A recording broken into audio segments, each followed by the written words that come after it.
Do you like women? No, I'm not talking about real girls with dreams, aspirations, and debilitating mental health and substance abuse issues. I'm talking about fictitious 18-year-old cheerleaders. Everything's so new for her, right?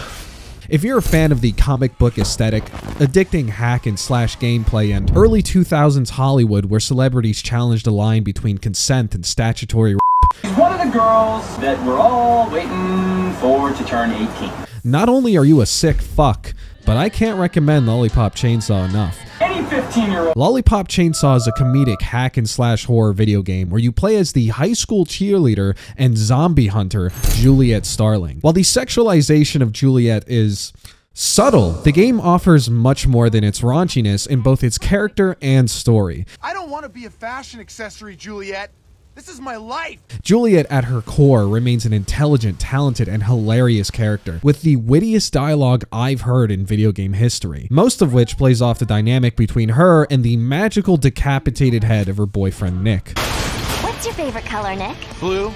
No, green. Awesome. I love learning about you.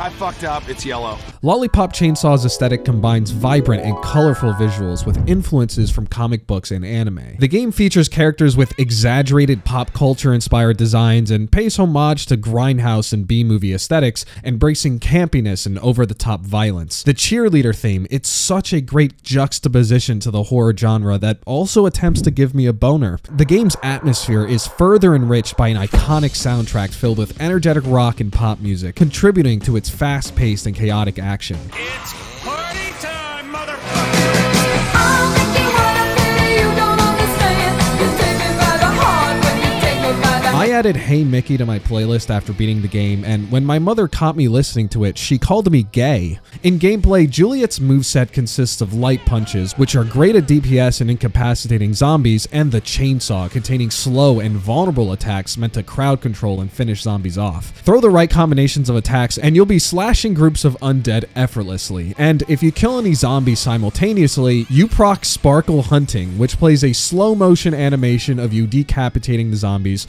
rewarding you with extra coins depending on the size of the multi-kill. Juliet has no health regen, but can store up to 5 lollipops in her inventory, allowing the player to heal Juliet at any time by consuming them with the arrow keys. The player collects coins to spend at Shop to Shop to purchase more movesets, stat increases, outfits, and more.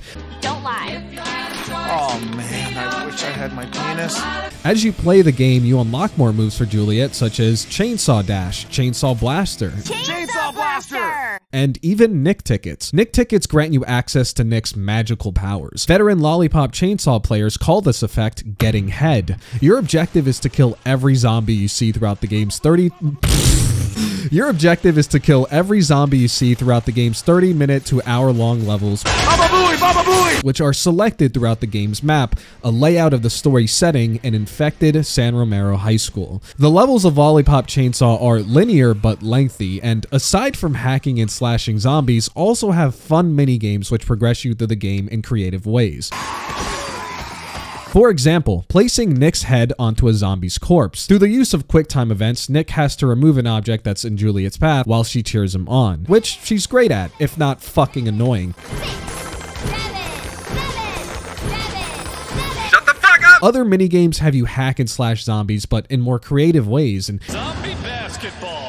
in Zombie Basketball, Juliet has to beat the zombie score by chainsawing their decapitated heads onto the hoop. Zombies try to block the shots. Meanwhile, a mysterious announcer commentates the game. 1 minute left! From nowhere. He doesn't actually exist. Incredible game, Juliet! Where's that voice coming from?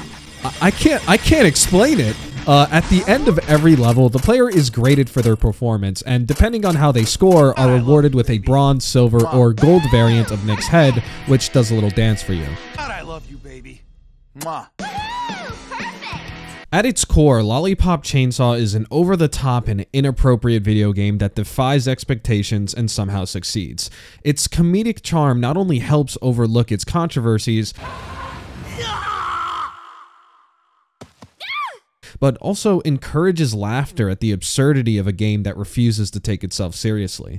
Juliet initially appears as a stereotypical dumb blonde objectified for amusement, but it turns out her apparent airheadedness is just her quirkiness, concealing a super intelligent, talented, and hilariously witty woman. Ironically, Nick Carlisle is the character more objectified than Juliet. Once a courageous teen prepared to sacrifice himself for the love of his life, Nick's primary arc in the game's narrative involves overcoming feelings of neglect, disrespect, and being treated as an accessory to Juliet, who, despite her infatuation, often treats Nick as a trophy rather than a human being. I love you. No, you don't. You just think it looks cool to have a boyfriend who's a decapitated head. What about what I want? Cordelia, the eldest sibling, serves as a sort of mentor to Juliet. Armed with an L115A3 long-range rifle, she, despite being a tactical genius, shares the same oblivious nature as her sisters. Ouch. The whole no body thing is cool. I wouldn't have to worry about gaining weight. Food would just fall out of my neck. And Rosalind, the youngest sister, adds chaos to the trio. Early in the game, Juliet mentions Rosalind obtaining a driver's license despite having terrible skills, and when you encounter Rosalind, she's driving a school bus with broken brakes. That's all I have to say about her. Sorry, it's not my fault. This bus is fucked up. Gideon, the father of the three young girls, embodies an Elvis-like persona. Nick, you may not be the guy I'd pick for my daughter, but you're obviously the guy she'd pick for herself. And she's always been a hell of a lot smarter than me. Thanks. Beyond being a great father, he is a master tactician and revels in explosive activities. Swan is the school's goth loner and incel kid, and despite making no attempts to seduce her, Swan is pretty pissed off that Juliet won't fuck him. So naturally, he kind of has this white boy moment and decides to kill the entire school by summoning zombies. That's the plot, by the way. While the game does suffer from uninteresting villains, the gameplay is both enjoyable and lighthearted, complemented by an unforgettable soundtrack. The overall experience delivers an irreverent and raunchy journey that feels refreshingly absent in today's culture.